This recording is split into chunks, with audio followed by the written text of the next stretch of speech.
आज पूरे दिन क्षत्रिय समाज शेर सिंह राणा जी को जन्मदिन की मुबारकबाद तो देगा, हम भी दे रहे हैं, लेकिन हम दिल से दे रहे हैं।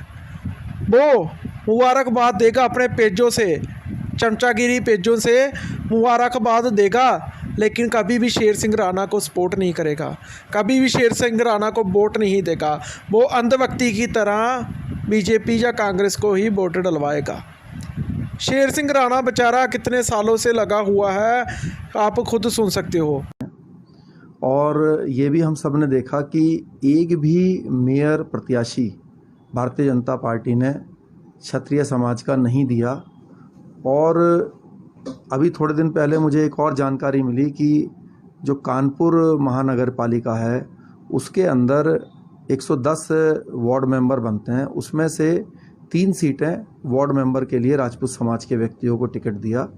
और तो जिस राजपूत समाज ने अपने खून पसीने लगा के भारतीय जनता पार्टी को अंतर्राष्ट्रीय स्तर पर सबसे बड़ी पार्टी बनाने का दर्जा प्राप्त करवाया, उसको उन्होंने सिर्फ चटाई और दरी बिछाने के लिए रख लिया है और उन समाज के नेताओं को आगे बढ़ा रही है जिनका राजपूत समाज को विरोधी बना दिया गया। और एक चीज़ और भी मैंने कही कि जब से योगी जी मुख्यमंत्री बने हैं तब से और भी ज़्यादा अनदेखी राजपूत समाज की भारतीय जनता पार्टी में हो रही है, क्योंकि एक तरीके से योगी जी के कारण ये दिखा के कि हमने सीएम बनाया है, दूसरों का सभी का अधिकार जो है वो मार लिया है, चाहे वो विधायक लेवल के राजनीति करने वाले हों, चाहे वो लोकसभा। है कि क्षत्रिय समाज में अभी मेयर और निकाय चुनाव हुए, उत्तर प्रदेश में टिकटें नहीं मिली। जब से योगी आदित्यनाथ जी बने हैं तब से क्षत्रियों की सीटें कम से कम होती जा रही है। आज सीएम है, प्रधानमंत्री बन गए तो क्या होगा, आप खुद से बताओ। हमें तो कुछ नहीं दिखा कि इंडिपेंडेंट समाज के लिए किया हो। हमें वो बंदा चाहिए जो समाज को ग्रोथ करे, समाज को आगे बढ़ाए। तो शेर सिंह राणा को आप समर्थन क्यों नहीं करते, मुझे ये बताओ। बहुत ही अच्छी बातें कही हैं। पहले 80 सीटें जीतते थे क्षत्रिय, इस बार 50 पर आ टिके। 15% आबादी है, 10% क्षत्रिय, 5% मुस्लिम राजपूत, 15% आबादी है, 400 से ज़्यादा सीटें हैं। 15% आबादी के हिसाब से भी देख लो, 60 से ज़्यादा सीटें होनी चाहिए हमारी, लेकिन 60 क्यों होनी चाहिए। हमने ज़मीनें 80% ज़मीनें क्षत्रियों की थी, उत्तर प्रदेश में रियासत क्षत्रियों की थी। सीटें तो हमारी 400 में से 300 होनी चाहिए। जिन्होंने सबसे ज़्यादा रियासतें दान की उनके लिए सेपरेट सीटें होनी चाहिए, लेकिन फिर भी हमारी 70-80 तो कम से कम होनी चाहिए, और वो घट रही है। तो आप उनको वोट जिता ही नहीं सके, कहीं से भी नहीं जिता सके। क्या गाजियाबाद, क्या साठा चौरासी, बुलंदशहर वगैरह जहाँ पर हमारे ज़्यादा वोट हैं, वहाँ पर भी आप नहीं जिता सको। अगर उनका कैंडिडेट कोई खड़ा भी होता है तो आप दूसरे को जिता देते हो। आप अंधभक्त हो, बीजेपी को जिता दोगे, कांग्रेस को जिता दोगे, अपने को नहीं जिताओगे। बीजेपी का जो राजपूत, अगर बीजेपी उसको टिकट भी देगी क्षत्रिय वाली सीट से, लेकिन वो राजपूत की आवाज़ नहीं उठाएगा। कभी उठाई आवाज़, मुझे बताओ। 1-2 बंदे को छोड़कर आवाज़ उठाई, क्योंकि वो उस पार्टी का गुलाम है। वही शेर सिंह राणा को जिताओगे तो वो पार्टी का गुलाम नहीं होगा, आज़ाद बनकर तुम्हारी बातें करेगा, तुम्हारी मूर्तियाँ लगवाएगा, तुम्हारे बोर्ड लगवाएगा।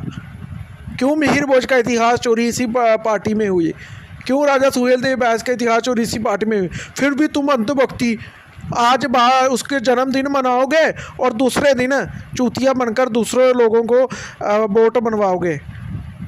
ये अंधभक्ति छोड़ो। जितने भी क्षत्रिय पेज हैं जो इतिहास पर काम नहीं करे, फालतूगिरी करते हैं, उनको छोड़ो, क्योंकि क्षत्रियों का काम है इतिहास बनाना। दूसरी कौमें हाँ हुल्ला करती है, जहाँ अपने आज आज़ादी मिल गई तो मोटरसाइकिल बाइक पर वाली वीडियो बनाती है, तो वो उनका काम है, उनकी जितनी सोच है। हमारा इतिहास था बहुत बड़ा, ठीक है, तो थोड़ा लेवल का सोचो। शेर सिंह राणा भाई को सपोर्ट करो, जन्मदिन मनाते हो और वोट उसको नहीं डालते। और उत्तराखंड से जहाँ से है वहाँ पर तो 35-40% आबादी क्षत्रियों की है। वो एक तरफा चाहें तो पूरी की पूरी सीटें जितवा दें। एक ठाकुर 10 को साथ ले वोट डालने का दम रखता है, लेकिन नहीं, वो तो है ही अंधभक्त।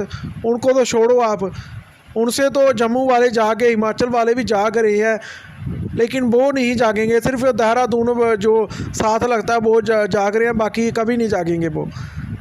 खैर उनकी बात छोड़ो, लेकिन कम से कम पश्चिमी उत्तर प्रदेश और हरियाणा के महेंद्रगढ़, भिवानी, पलवल और इसके अलावा जहाँ से भी अम्बाला वगैरह नॉर्थ हरियाणा राजपूत लैंड से जहाँ से भी सीटें निकल सकती हैं, कम से कम पूरे के पूरे वोट डालकर उनको जितवाने की कोशिश तो करो। लेकिन नहीं, तुम वोट ही नहीं डालते, 80% वोट भी नहीं डालते उसको। वो बेचारा पृथ्वीराज चौहान की समाधि ले आए थे, पृथ्वीराज चौहान जी की समाधि पर गए थे, वो उनकी अस्थियां लाए थे। किसके लिए लाए थे? समाज के लिए, और कोई नहीं गया। और आप देखिए कि वो कहाँ से लाए थे? गजनी से। उनको पता था कि ये गजनी जो है बिल्कुल भी नहीं डरे। क्यों डरते? गजनी का शहर राजपूतों ने बनाया है। महाराजा गज भट्टी, जदुवंशी चंद्रवंशी की शाखा जदुवंशी भट्टी राजपूत महाराज करते थे, और चौहान राजपूत थे वो सूर्यवंशी की शाखा से, जो पृथ्वीराज चौहान थे। गजनी राजपूतों ने बसाया। बेशक 6वीं सदी में भट्टियों को माइग्रेट कर कर पंजाब में आना पड़ा, लेकिन आज भी पाकिस्तान पंजाब की बहुत सारे त्यौहार छोड़ते हैं तो बाकी सेंट्रल और वेस्टर्न पंजाब में एक बड़ी आबादी सबसे ज़्यादा राजपूतों में भट्टी हैं। उनकी रियासती हैं, पिंडी भट्टियाँ हो गई या बाकी हो गई।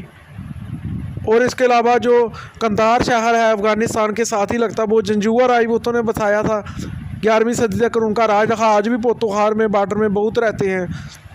तो देखने की बात ये है कि इतिहास हमारा बहुत है, लेकिन शेर सिंह राणा का समर्थन करना बहुत ज़रूरी है।